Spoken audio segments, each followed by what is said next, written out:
tiga. Nih, iya.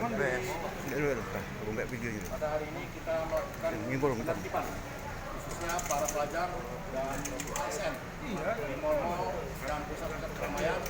Dan ini kita dapatkan ada 7 Wali Kota nomor 11 2020 himbau edukasi supaya